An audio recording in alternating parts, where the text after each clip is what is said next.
Hi everyone, I'm Bree. I'm 16. My mom left me when I was just a baby. I never knew her. My dad says she couldn't handle the responsibility of raising a child because she was too young.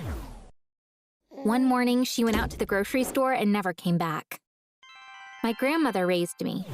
My dad would visit us often, but it was my grandmother who was my real parent. The time I lived with her were the best years of my life. When I was 12, my dad remarried. His new wife had a daughter the same age. My dad took me to their house to meet them. I stayed there for one night. His new wife completely ignored me. Her daughter Sadie was only interested in her phone. It was pretty obvious that neither of them liked me. But I didn't care because I thought I would never have to live with them. But unfortunately, when my grandmother passed away last year, I had to move in with them. My stepmother started treating me badly from day one. She made me do all the housework. I even had to clean Sadie's room. She was incredibly mean to me. For example, during breakfast, she'd say, "Aren't you full yet? You've had enough to eat. Go take out the trash." I was really unhappy, but I didn't tell my dad about it so as not to upset him. He was working in the finance department of a big real estate developer. The finance manager transferred hundreds of thousands of dollars into his personal account. My dad didn't know anything about it, but he got arrested anyway. He didn't have the money to hire a good lawyer, so he ended up going to jail. My life wasn't going great to begin with, and when my dad went to jail, things got even worse. One day, my stepmother told me, "We're broke because of your father. You need to quit school and start working. If you want to live here, you need to bring in money." So I had to drop out of school. Of course, this rule did not apply to my stepmother's daughter. Sadie kept going to school, but I had to get a job at a call center. Since I had to deal with one stressful event after another, I got acne all over my face. I couldn't recognize myself in the mirror. The people I worked with looked at me with pity. There was this guy I liked. One day I heard him mocking me, saying, "This girl shouldn't leave the house. She has no right to make the rest of us uncomfortable." I was really devastated. I couldn't sleep that night. I cried for a long time. I wanted to go to a dermatologist, but I couldn't afford to. I was giving all the money I earned to my stepmother as soon as I got it. My acne was getting worse every day. I thought I should at least try some natural remedies. There were so many formulas for anti-acne face masks online. I picked one that used ingredients I could easily find. I just needed almond oil, apple cider vinegar, and honey. I borrowed money from a friend to buy these. That night, I made a mixture and put it on. But when I washed my face in the morning, I was disappointed to see it hadn't worked at all. My grandmother would always say, "Nature has a cure for everything." I began reading everything I could find about natural treatments for acne. For example, do you know why many formulas use apple cider vinegar? Because vinegar is very effective against bacteria and fungi. As I learned more, I started to believe I could develop my own formula. I was testing new face masks on myself all the time. Although some of them were somewhat effective, I still had acne. One day, as I was doing research, I came across some information about a plant I'd never heard of. Women in rural areas use this plant to regulate their hormones during pregnancy. I thought it could work because one of the main causes of acne is hormones. I looked all over the city and I found the dried leaves of this plant in a little shop. That evening, I prepared a new face mask using the leaves and applied it. When I woke up in the morning, I ran to the bathroom to wash my face. When I removed the mask, I was amazed. My acne was completely gone. There was someone else in the mirror. I don't usually cry much, but that morning I bawled my eyes out from happiness. Everyone at work was surprised. They asked me how I did it, but I didn't tell them my secret. I had a friend who had an acne problem like me. I had brought the mixture for her to try. I told her, "Put this on your face tonight before you go to sleep. Let's see if it works for you."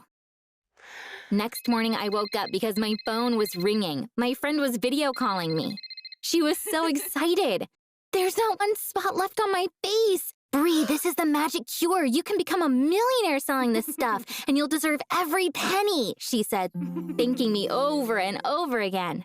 I had developed a plant-based formula that makes acne disappear after just one use. I thought I really could get rich. I made an Instagram account. I sent the link to my friend and asked for her opinion. She shared my Instagram account with everyone she knew. She wrote, "This worked wonders for me. Get it if you have an acne problem." That night, I made 6 sales over Instagram. The next day, I sold 13. The numbers kept growing. A month later, I was getting nearly 100 orders a day.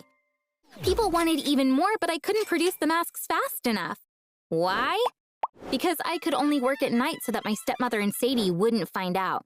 During the day, I was still working at the call center. I was making a ton of money. I was hiding it all in my room because I had nowhere else to keep it. I had a teddy bear that I got from my ex as a birthday present. I took out all the stuffing and filled it with money. Then I neatly sewed it back. The money kept coming in.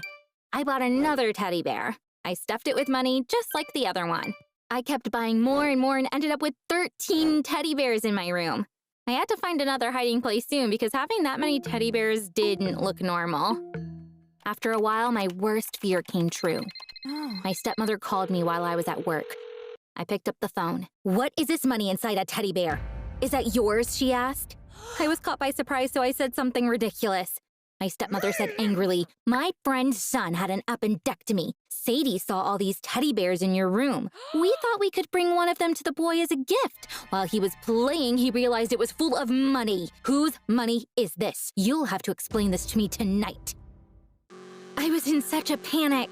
I ran out of work and jumped into a cab. I was going home. If my stepmother was still at the hospital, I could move the money somewhere safe before she got back.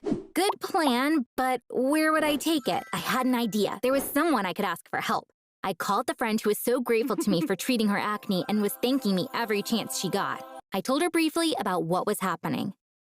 "I'll do whatever you want. I'd be so happy to help you," she said. She paused for a moment and screamed, "I have a great idea! I have to speak with my dad right now!"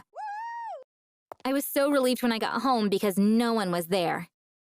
15 minutes later, my friend and her dad arrived in a huge RV. We carried the teddy bears to the RV together. My friend's dad said, "Thanks to you, my daughter got her life back. We're so grateful to you."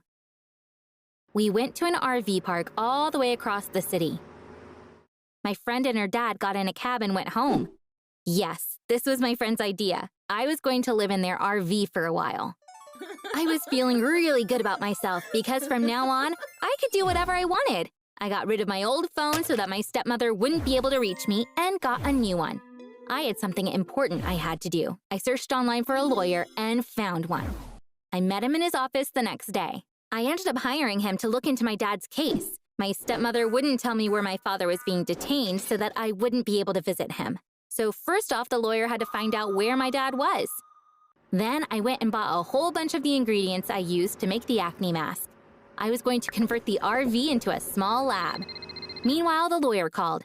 He found out which facility my dad was kept in. "If you want to visit him, I can come and pick you up in an hour," he said. I'd missed my dad so much.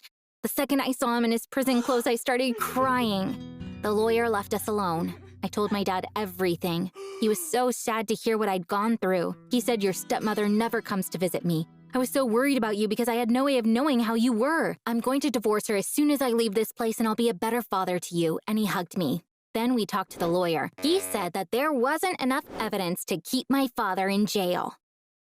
Our lawyer turned out to be really good. He quickly found many witnesses to prove that my dad was innocent. After he got out of prison, my dad and I lived in the RV for a while. I was really rich now. We bought a 3-story house.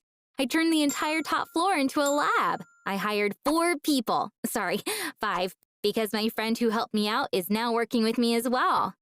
We can now produce 800 acne masks per day. My dad took some time to get himself together and then went to meet my stepmother. She started crying, saying, "I always loved Bree so much. Bring her back home. We can be the happiest family in the world." My dad said that wasn't an option anymore and that he was going to file for divorce as soon as possible. She kept saying, "I beg you, please give me a chance. I missed you and Bree so much," lying to his face. My dad yelled, "Enough! How dumb do you think we are? You're only after Bree's money," and left her right there. My stepmother is still texting my dad several times a day, but thankfully my dad finally saw her true self. He's not buying her cheap lies anymore. If you liked my story, please don't forget to like this video. Thanks so much for listening to me. See you!